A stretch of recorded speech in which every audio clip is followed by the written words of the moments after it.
jeep driver for his platoon leader. His memories of the same staging area include these items. When we went to eat at the mess hall, we were always taken in groups, such as Battery A or Battery B. When we left the hangar, we had to pass the fence gates. Plainclothesmen were waiting on the other side of the gate to escort us to the mess hall. They were there so we could not talk to anyone outside of our groups at the marshalling area. The primary reason for placing the men in solitude, much like imprisoned men, was the briefing for the invasion. With first-hand knowledge of the D-Day targets and objectives, the men were kept isolated to prevent any leaks to the enemy. Some of the men who prepared the briefing aids have good descriptions of these preparations. PFC Richard M. Ladd of the 502nd Intelligence Group described, "Regimental S2 section was one of the few groups that actually had duties to perform while in the marshalling area. This consisted of building crude tables with wooden sides. Sand was then shoveled into these boxes from some trucks that were driven in.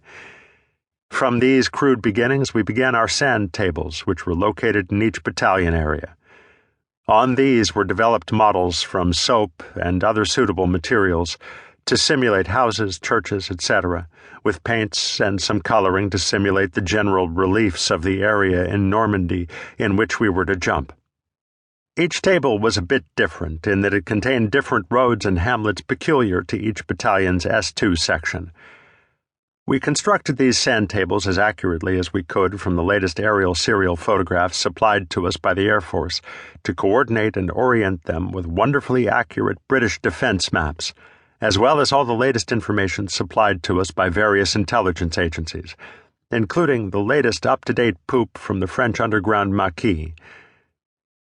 Ladd added, "After these tables were prepared and various companies were broken down into platoons, the leaders and sergeants would be briefed in front of the tables as to their objectives, the terrain, directions of the roads, and a general familiarization with their target areas.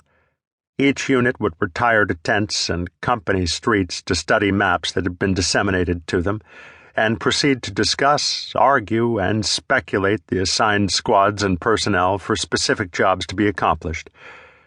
Then various trips were made back to the sand tables for restudy by the officers and non-coms. A former member of the Regimental Demolitions Section, Corporal Vinnie Utz, had been transferred to the intelligence section of the 506th Regiment for the Normandy operation. He recalled, "The S2 section made the sand tables for the invasion, and we assisted the officers in going over the objectives, company by company.